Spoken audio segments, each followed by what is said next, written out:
திமுக வந்து குடும்ப அரசியல், குடும்ப அரசியல் பண்ணுறாங்கன்னு சொல்லி தான் நீங்கள் மதிமுக தொடங்கினீங்க. மதிமுகவிலையும் குடும்ப அரசியல் நீங்கள் செய்வீங்க அப்படின்னா எந்த தொண்டும் ஏற்றுக்குவோம். ஆனால் ஒருவேளை வைகோ அவர்களுக்கு அப்புறம் மதிமுக இருக்குமா அப்படிங்கிற எனக்கு தெரிஞ்சதுக்கான வாய்ப்புகள் இல்லைன்னு தான் நான் பார்க்குறேன்.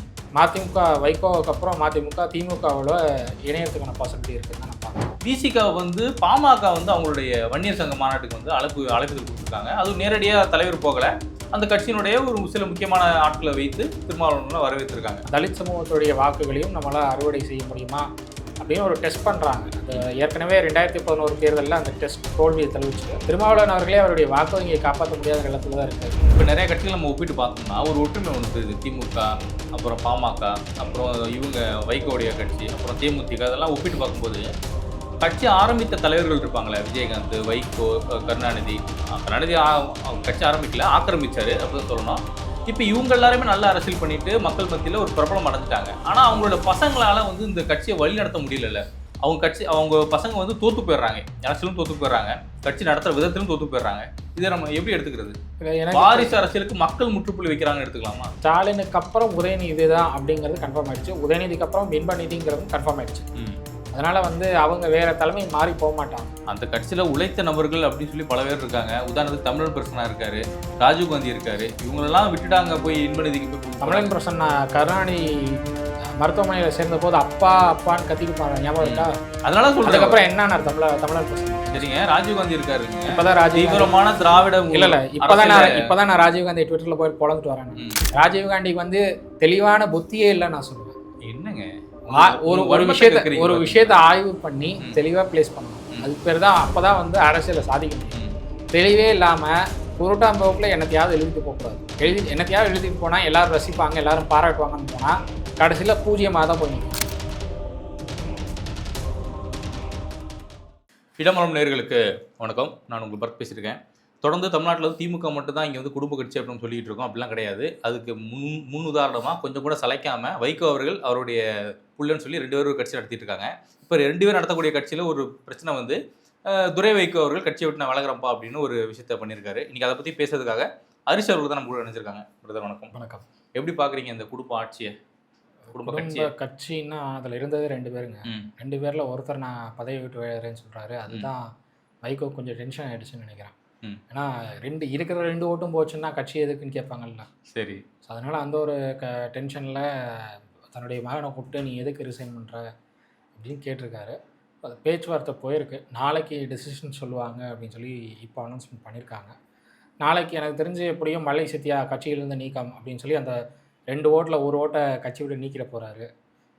எப்படி வந்து ஸ்டாலினுக்கு போட்டியாக இவர் இருக்காருன்னு சொல்லி திமுக இவரை நீக்கினாங்களோ அதே மாதிரி இவர் மல்லை சத்யாவை நீக்கிறதுக்கான பாசிபிலிட்டி இருக்குது. மல்லை சத்யா நீக்கப்பட்டால் நேரடியாக திமுகவோட போய் இணைவார் தான் எதிர்பார்க்குறேன். நம்ம ஏதோ குறைத்து மதிப்பிடுறோமோ வைகோவை. ஏன்னா திருச்சியில் இந்த முறை அவங்க தான் அதிக சீட்டில் வந்து ஜெயிச்சாங்க. அதனால தான் அவர் எம்பி ஆயிருக்கார் துரை வைகோ. அப்படி இருக்கும்போது 2 சீட்டு 2 ஓட்டு 3 ஓட்டு சொல்லி நம்ம இழிவுபடுறது வன்மத்தை கேட்குற மாதிரி இருக்குது. இல்லை, உங்களுக்கு தனியாக என்ன எவ்வளோ ஓட்டு வாங்குவாங்கன்னு பார்க்கணும். கூட்டணியை எந்த கட்சியோட கூட்டணி சேர்றாங்க அப்படிங்கிறத பார்க்கலாம். வைகோ மதிமுக அதிமுகவோட சேர்ந்தப்பவும் சரி, திமுகவோட சேர்ந்தப்பவும் சரி வெற்றி பெற்றிருக்கு. தனியாக அவங்க வந்து மக்கள் நல கூட்டணின்னு ஒன்று போனாங்கல்ல, அப்போ என்ன ஜெயிச்சாங்க? அப்போது நம்மளுக்கு வந்து இவங்களால் எந்த விதமான வெற்றியும் பெற முடியாது தனியாக அப்படிங்கிறது தெரிய வருது. ஸோ அந்த இடத்துலையே வந்து வைகோ எனக்கு தெரிஞ்சு அவருடைய பீரியட் முடிஞ்சு போச்சுங்க. வைகோக்கு முடிஞ்சிருச்சுங்க. ஆனால் துரை வைகோக்கு இருக்குல்ல. ஏன்னா பல கட்சி தொண்டர்கள் உங்களுக்கு துரை வைகோ போயிடக்கூடாதுன்னு சொல்லலாம் கடிதம்லாம் எழுதிட்டு இருக்காங்களாம். இல்லை, உங்களுக்கு திமுக வந்து குடும்ப அரசியல் பண்ணுறாங்கன்னு சொல்லி தான் நீங்கள் மதிமுக தொடங்கினீங்க. மதிமுகவிலையும் குடும்ப அரசியல் நீங்கள் செய்வீங்க அப்படின்னா எந்த தொண்டும் ஏற்றுக்குவான்? நீங்கள் சொல்கிறீங்க தொண்டர்கள் கடிதம் எழுதுகிறாங்க பண்ணுறாங்கன்னு. துரை வைகோ வந்து பொறுப்பு கொடுத்ததுக்கு எதிராக எத்தனை பேர் கொந்தளிச்சாங்க மதிமுகவில். மதிமுகவில் அந்த கட்சியினுடைய மூத்த உறுப்பினர்கள் பலர் வந்து வைகோ கிட்ட முறையிட்டாங்க. பிடிச்சவங்க இருங்க, பிடிக்காதவங்க வெளியில் போங்கன்னு வைகோ. ஸோ அப்போது தன்னை நம்பி கொள்கை சார்போடு தன்னை நம்பி வந்த பல முன்னணி தலைவர்களை வந்து தன்னுடைய மகனுக்காக துச்சமாக தூக்கி எறிஞ்சிருக்கிறது வைகோ. அப்போ அந்த இடத்துல அவருடைய கொள்கையெல்லாம் போயிடுச்சு. தன்னுடைய மகனை எப்படியாவது முன்னிலைப்படுத்தணும், தன்னுடைய மகன்கிட்ட கட்சியை கொடுத்துணும் அப்படிங்கிற ஒரு ஐடியாவில் தான் இருக்கிறதா நான் பார்க்குறேன். ஆனால் ஒருவேளை வைகோ அவர்களுக்கு அப்புறம் மதிமுக இருக்குமா அப்படிங்கிற எனக்கு தெரிஞ்சதுக்கான வாய்ப்புகள் இல்லைன்னு தான் நான் பார்க்குறேன். வைகோவுக்கு அப்புறம் மதிமுக திமுகவில் இணையறதுக்கான பாசிபிலிட்டி இருக்குன்னு தான் நான் பார்க்குறேன். ஓகே. இப்போ எதிர்க்கட்சிகள்லாம் ஒரு விஷயம் சொல்லிட்டே இருந்தாங்க. திமுக கூட்டணியில வந்து விரிசல் வரும், விரிசல் வரும்னு. அதுக்கேத்த மாரி வைகோவுடைய கட்சியிலே வந்து ஒரு விரிசல் வந்துருச்சு. அப்படியே நம்ம இந்த சைடு பார்த்தோம்னா விசிக. விசிக வந்து பாமக வந்து அவங்களுடைய வன்னியர் சங்க மாநாட்டுக்கு வந்து அழைப்பிதழ் குடுத்துருக்காங்க. அதுவும் நேரடியா தலைவர் போகல. அந்த கட்சியினுடைய ஒரு சில முக்கியமான ஆட்கள வைத்து திருமாவளவன்லாம் வரவேத்திருக்காங்க. அழைப்பிதழ் குடுத்துருக்காங்க. இத நம்ம எப்படி பார்க்குறது? பாமக தன்னை வந்து சாதிய கட்சி இல்லைன்னு காட்டிக்கிறதுக்கான ஒரு முனைப்பு இது. அப்ப வன்னியர் சங்க மாநாடு? வன்னியர் சங்க மாநாடு? இல்ல அத தான் சொல்றேன். அவங்களுக்கு வந்து அவங்க மேல ஒரு சாதிய முத்திரை குத்தப்பட்டுக்கிட்டே இருக்கு. அவங்க சரி. வந்து வன்னியர் சமூகத்திற்கான கட்சி. அந்த வன்னியர் கம்யூனிட்டிக்காக போராடிட்டு இருக்காங்க. வேற ம். எந்த கம்யூனிட்டியும் அவங்க எடுத்து தூக்கி நிறுத்தல அப்படிங்கிற ஒரு குற்றச்சாட்டு தொடர்ச்சியா இருந்துட்டு இருக்கு. ம். அத வந்து பிரேக் பண்ணணும் அப்படிங்கிறதுக்காக விசிகாவும் தங்களுடைய மாநாட்டில இணைந்துக்கணும் அப்படிங்கிற ஒரு கோரிக்கையை முன் வச்சு பண்ணிட்டு இருக்காங்க. ம். ஏன்னா அப்படி பண்ணாங்க அப்படின்னா, தலித் சமூகத்துடைய வாக்குகளையும் நம்மளால அறுவடை செய்ய முடியுமா? அப்படின்னு ஒரு டெஸ்ட் பண்றாங்க. அது ம். ஏற்கனவே 2011 தேர்தல்ல அந்த டெஸ்ட் தோல்விய தழுவிச்சு. மறுபடியும் ஒரு டெஸ்ட் பண்றாங்க. ஒருவேளை இந்த டெஸ்ட்ல ஏதாவது பாசிபிலிட்டி இருக்குமா அப்படின்னு பார்க்குறாங்க. பட் எனக்கு தெரிஞ்சு திருமாவளவன் அவர்களே அவருடைய வாக்கு வங்கியை காப்பாற்ற முடியாத நிலத்தில தான் இருக்காரு. ஒரு பக்கம் விஜய் வந்து த தி அ ஒரு விசிகாவுடைய வாக்கு வங்கிய பிளவுபடுத்துறாங்க. இன்னொரு பக்கம் அதிமுகவை நோக்கி அந்த வாக்கு வங்கிகள் பிளவுபடுது. அரசுக்கு எதிரான நிலைப்பாடுகள்ல பல தலித் சமூக தலைவர்கள் இருக்காங்க. பல தலித் சமூக இளைஞர்கள் இருக்காங்க. ஸோ இப்படி வந்து அந்த வாக்கு வங்கி பிளவுபடும்போது, அது எப்படி வேணாலும் போறதுக்கு பாசிபிலிட்டி இருக்கு. அந்த பிளவ நம்மளுக்கு சாதகமா மாத்திக்க முடியுமா? அப்படிங்கிற ஒரு இடத்துல தான் பாமக வந்து இத எதிர்பார்த்து பண்ணிட்டு இருக்காங்க. இது வந்து பெரிய அளவுல பேசுறதுக்கு எதுவும் இல்லன்னு தான் நான் பார்க்குறேன். இல்ல பாமக தனித்து அவங்க தலைமையில ஒரு கூட்டணி அமைக்கிறதுக்கு பிளான் பண்றாங்கன்னு சொல்றீங்க. அப்படிதானே? தனித்துன்னா மாற்றம், முன்னேற்றம், அன்புமணின்னு போய் தான் ஒண்ணுமே பண்ண முடியலையே. ம். அப்புறம் எதுக்கு மறுபடியும் தனித்து போய் மறுபடியும் எதுக்கு? இருக்கிற வாக்கு வங்கிய காப்பாத்தணும். 3% வந்திருக்கு. இப்ப நாடாளுமன்ற தேர்தல்ல 3% 3.5% தான் என்னமோ இருக்குங்கிறது வந்திருக்கு. ம். அந்த 3.5% 4% மறுபடியும் கொண்டு வாங்க. அத விட்டுட்டு நான் தனியா தான் போவேன் அப்படின்னா, அந்த 3.5% குறையும் அப்படிங்கிறது தான் எல்லாருடைய எண்ணமுமா இருக்கும். ஸோ அதனால வந்து ராமதாஸ் அவர்கள் ரொம்ப தெளிவா தான் இருக்காரு. அவர் வந்து திமுக அல்லது அதிமுக அப்படிங்கிற அந்த 2 கூட்டணிக்குள்ள தான் பயணிக்கணும் அப்படிங்கிற ஒரு முடிவோட தான் பயணிக்கிறாரு.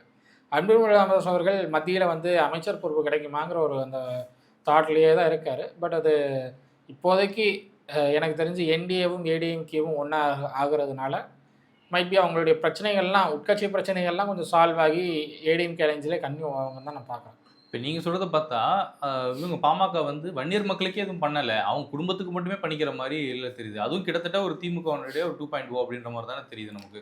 வன்னியர் மக்களுக்கு பண்ணலன்னு நான் சொல்ல மாட்டேன். ம். வன்னியர் மக்களுக்காக போராடி இருக்காங்க. ம். இன்னும் சொல்ல போனோம்னா, ராமதாஸ் அவர்கள் அந்த வன்னியர் சங்கத்த வந்து ரொம்ப பெரிய அளவுல கட்டமைச்சு, வன்னியர்களுக்கான வாக்கு வங்கி இருக்கு. இந்த வாக்கு வங்கியை நம்பி பல அரசியல் கட்சிகள் வரணும். தன்னை தேடி வரணுங்கிற ஒரு இடத்துக்கு தள்ளியிருக்காரு. ம். இல்லைன்னா வந்து ராமதாஸ் அவர்கள வந்து இன்னைக்கு மதிக்க மாட்டாங்க யாருமே. ஆனா அன்புமணியால பண்ண முடியல இல்லையா?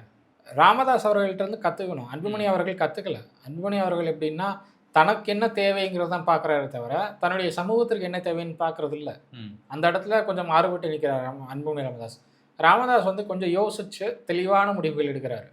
சில குழப்பங்களோட அன்புமணி இருக்காருன்னு தான் நான் பார்க்குறேன். ஸோ அதனால அந்த குழப்பங்கள் தான் அவருக்கு வந்து அவருடைய அரசியல் வாழ்க்கையை ஃபோக்கஸ் பண்ண விடாம பண்ணிட்டு இருக்கு அப்படின்னு நான் பார்க்குறேன். இப்ப நெறைய கட்சிகள் நம்ம ஒப்பிட்டு பார்த்தோம்னா, ஒரு ஒற்றுமை ஒண்ணு தெரியுது. திமுக, அப்புறம் பாமக, அப்புறம் இவங்க வைகோவுடைய கட்சி, அப்புறம் தேமுதிக அதெல்லாம் ஒப்பிட்டு பார்க்கும்போது, கட்சி ஆரம்பித்த தலைவர்கள் இருப்பாங்கல்ல, விஜயகாந்த், வைகோ, கருணாநிதி. கருணாநிதி கட்சி ஆரம்பிக்கல, ஆக்கிரமிச்சாரு அப்படிதான் சொல்லணும். இப்ப இவங்க எல்லாருமே நல்ல அரசியல் பண்ணிட்டு மக்கள் மத்தியில ஒரு பிரபலம் அடைஞ்சுட்டாங்க. ஆனா அவங்களோட பசங்களால வந்து இந்த கட்சிய வழிநடத்த முடியலல்ல. அவங்க பசங்க வந்து தோத்து போயிடுறாங்க. அரசியலும் தோத்து போயிடுறாங்க. கட்சி நடத்துற விதத்திலும் தோத்து போயிடுறாங்க.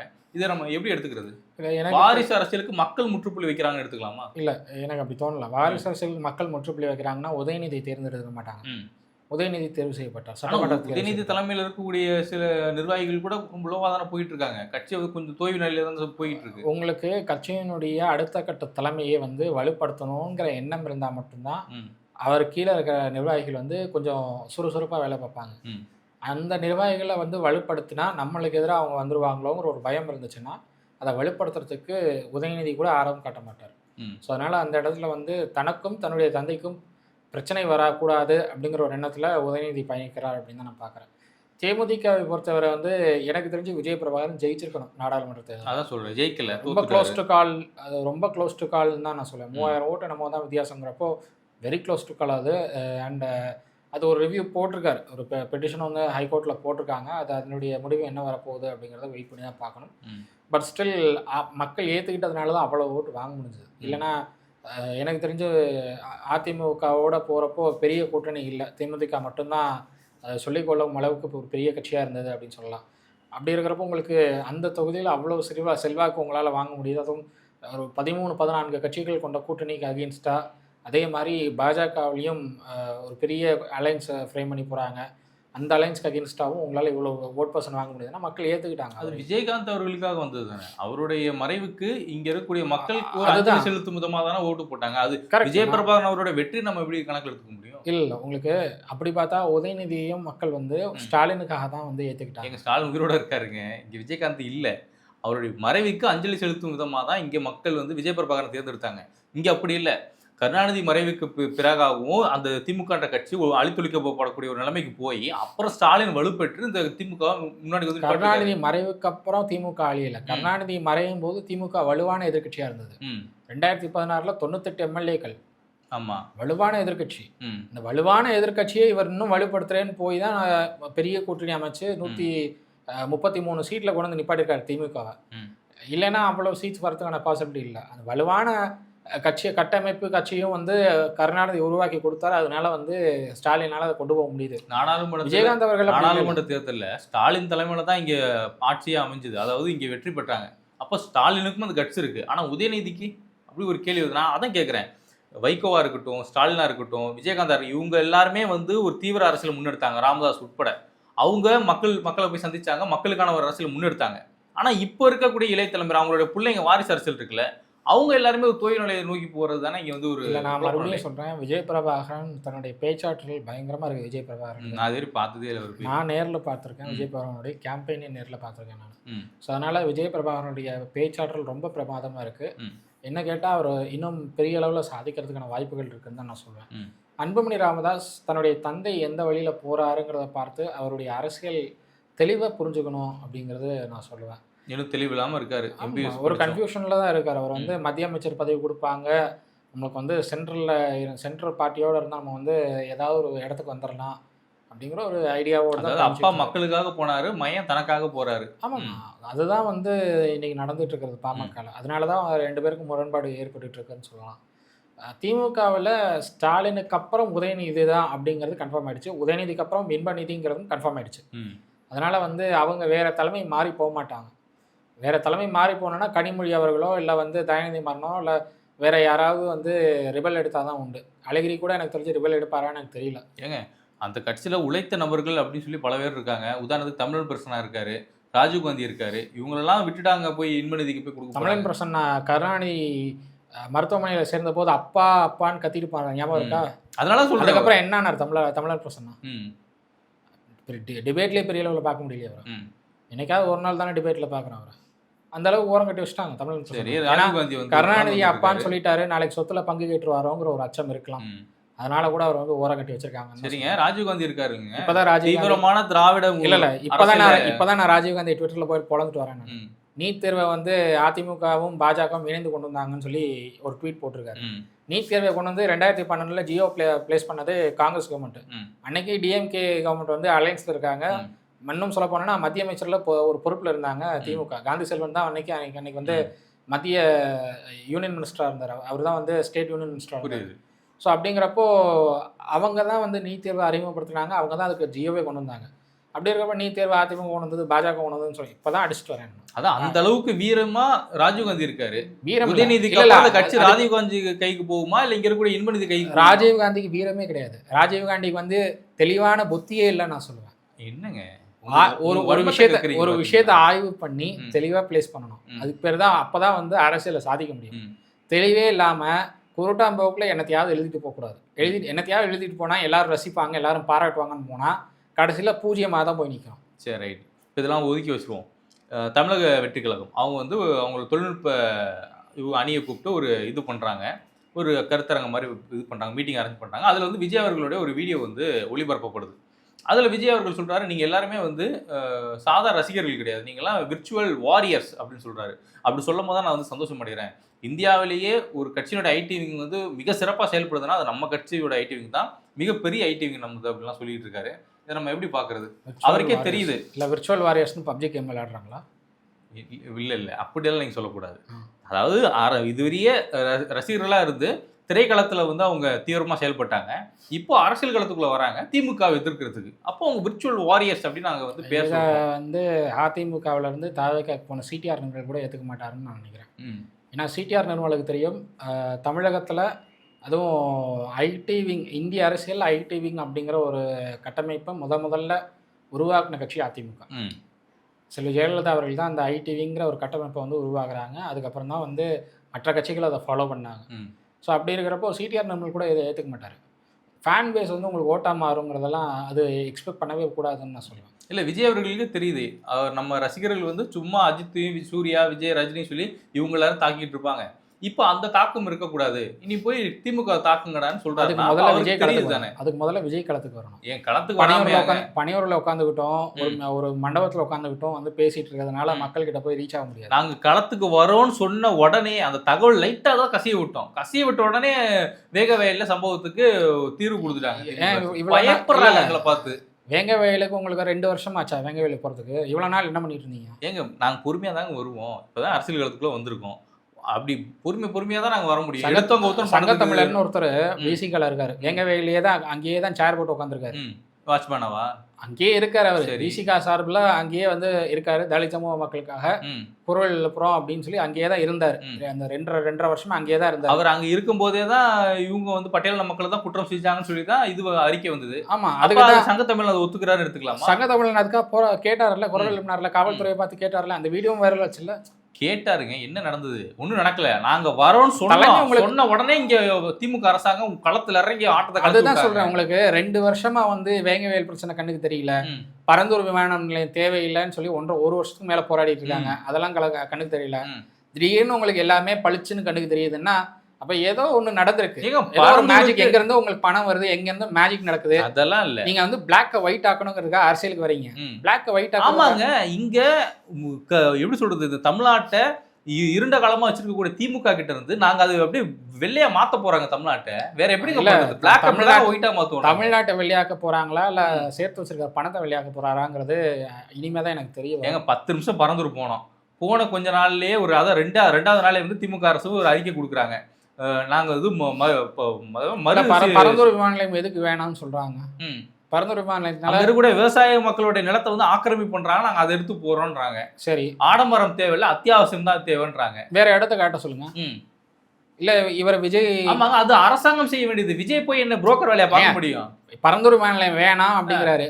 உங்ககிட்ட ஒரு நிலம் இருக்குல்ல, லேண்ட் இருக்குல்ல, உங்க பேர்ல லேண்ட் இருக்கும்ல, விஜய் பேர்ல, அந்த லேண்ட் ஒன்று கவர்மெண்ட் எழுதி கொடுங்க. எங்க விமான நிலையம் கட்டுறதுக்கு எத்தனை ஏக்கர் வேணும்? எங்கிட்ட அத்தனை ஏக்கரா இருக்கா? நாங்களே எங்களுடைய தலைவரே பீக்க விட்டுட்டு 200 கோடி ரூபா சொத்தை வித்துட்டு, அதை விட்டுட்டு வராரு.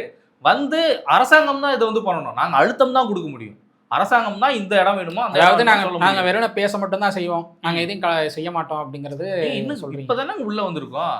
எங்க பாரம்பரியமா இருக்கக்கூடிய அதிமுகவே பரந்தூர் மக்களுக்காக போராடல அப்படின்னு அவங்க குற்றச்சாட்டு சொல்றாங்க. வேங்கவேலுக்காக குரல் கொடுக்கலன்னு தாவ தரப்புல சொல்றாங்க. அப்படி இருக்கும்போது எங்க தலைவர் எல்லாத்துக்குமே போராட்டம் இல்ல. வேங்கவேலுக்கு அதிமுக அந்த மாவட்டத்திலேயே இருக்கிற மாவட்ட செயலாளர் அங்கதான் இருந்தாரு, சங்கத்தமிழனோட தான் அங்க இருந்தாரு. அந்த வீடியோலயே அந்த அவர் இருக்கிறது அங்க தெளிவா தெரிஞ்சு. ஆனா எடப்பாடி போகல இல்ல, விஜய் போறேன்னு சொன்னாரு. எல்லாத்துக்கும் பரந்தூருக்கு எடப்பாடி இல்ல. நான் மறுபடியும் சொல்றேனே, எல்லாத்துக்கும் ஒரு கட்சியினுடைய தலைமை தான் போகணும்னு அவசியம் இல்லை. விஜய்க்கு 2 வருஷமா ஒண்ணுமே தெரியலன்ற சொன்னேனே. விஜய் தன்னுடைய கட்சி நிர்வாகி இல்ல, தன்னுடைய அரசியலுக்கு வரதுக்கு முன்னாடியே இந்த பிரச்சனை நடந்துட்டு தானே இருந்தது வேங்கவேல்ல. தன்னுடைய ஃபேன்ஸ் கிளப்ல இருக்கிற யாரோ ஒருத்தர் போய் அனுப்பியிருக்கலாம், இல்லை புஷியானந்தே அனுப்பியிருக்கலாமே. எல்லாத்துக்கும் போறாருல புஷியானந்த். ஒருத்தருடைய ஒரு நிர்வாகி இறந்துட்டாருன்னா அந்த நிர்வாகியோட வீட்டுக்கே போறாருல, கண்ணீர் மல்க தன்னுடைய அஞ்சலி பண்றாங்கல்ல. நாங்களே கண்டு நல்லா ஒரு இடத்துக்கு நீங்க உங்களுக்கு வந்து வாக்கு தேவைன்னா நீங்க போய் தாங்க ஆகணும். உங்க மாவட்ட செயலர் அனுப்புங்க, இல்லை உங்க கட்சியினுடைய மற்ற நிர்வாகிகள் அனுப்புங்க, இல்லை உங்கள் ஃபேன்ஸ் கிளப் ஆளுங்களை யாரோ ஒருத்தர் அனுப்புங்க, இல்லை புஷி ஆனந்த் உங்களுக்கு ரைட் ஹேண்டாக தானே இருக்காரு, அவர் போனாலும் நீங்கள் போன மாதிரி தானே. புஷி ஆனந்த் ரைட்டா லெஃப்ட் ஹேண்ட்லாம் இங்கே பிரச்சனை இல்லை. எங்கள் ஆள் ஜனநாயக படம் ரிலீஸ் பண்ணுறாரு. ரிலீஸ் பண்ணோன்னே இந்த தமிழ்நாட்டில் ஜனநாயகத்தை தலைநிமிர்த்துறதுக்காக அவரே ஒவ்வொரு மாவட்டத்துக்கும் போவார். அவர் என்ன நினச்சிட்டு இருக்காருன்னா, ஜனநாயக படம் வந்து ரிலீஸ் ஆகும்போது திமுக தரப்புல இருந்து பிரச்சனை வரும், உலகம் சுற்றும் வாலிபன் மாதிரி பிரச்சனை பண்ணுவாங்க, எம்ஜிஆர் மாதிரி நம்ம வந்து அதை வந்து ஃபேஸ் பண்ணி அழகாக நம்ம பாலிடிக்ஸில் ஜொலிக்கலாம்னு நினச்சாரு. கடைசியில் ஜனநாயகம் படத்தினுடைய சேட்டலைட் ரேட்டை சன் டிவிக்கு தூக்கி கொடுத்துட்டாங்க ப்ரொடக்ஷன் கம்பெனி. அதனால என்ன பண்ணுறதுன்னு இப்போ தெரியாமல் இஷ்டத்துக்கு உளறிட்டு இருக்காரு. சரி, ரைட், பொறுத்ததும் பார்ப்போம். ஏன்னா இங்கே வந்து வைகோ அவர்களுடைய அந்த தீவிர அரசியலை துரை வைகோவால் கொண்டு போக முடியல. இங்கிட்டு இப்போ விஜயகாந்த் அவர்கள் பண்ண அரசியலை விஜய் பிரபாகரனால கொண்டு போய் சேர்க்க முடியலன்னு ஒரு குற்றச்சாட்டு இருக்குது. இங்கே ஸ்டாலின் செய்யக்கூடிய அரசியலை உதயநிதியால் பண்ண முடியல அப்படின்ற ஒரு டாக் இருக்குது. உங்களுக்கு ஸ்டாலின் செய்கிற அரசியலை உதயநிதியாக கொண்டு போக முடியலன்னு சொல்ல முடியாது. உதயநிதி வந்து ஸ்டாலினுக்கு அடுத்து உதயநிதிக்கு அடுத்து இன்பநிதின்னு நகர்ந்துட்டாங்க. அங்கே வந்து பாலிடிக்ஸ் பண்ணுறதுக்கு ஒன்றுமே இல்லை. சரி, அவங்க தான் தலைமைங்கிறது முடிவானதுக்கப்புறம் அங்கே ஒன்றுமே பேசுறதுக்கு இல்லை. கண்டிப்பாக பொறுத்திருந்து பார்ப்போம் என்ன நடக்குது. ஏன்னா மக்கள் தான் 2026 சட்டமன்ற தேர்தலில் அவங்க தான் வந்து முடிவு கொடுக்கணும். யார் நம்மளை ஆளணும், யார் வேணும், யார் வேணான்னு சொல்லி பொறுத்திருந்து பார்ப்போம் என்ன நடக்குது. எங்களோட இணைந்து பல்வேறு கேள்விகளுக்கு மிக சிறப்பு பதில் கொடுத்து நன்றி.